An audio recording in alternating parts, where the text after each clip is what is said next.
These are soft little sap suckers.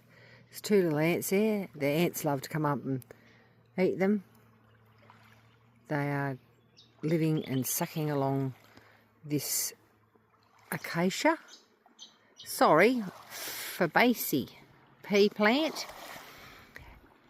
They're not unlike the mollusks that you get on the rocks in the ocean.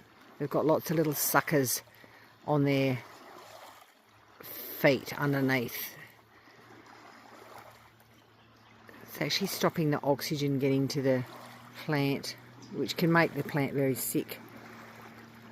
This plant's still flowering, so interesting.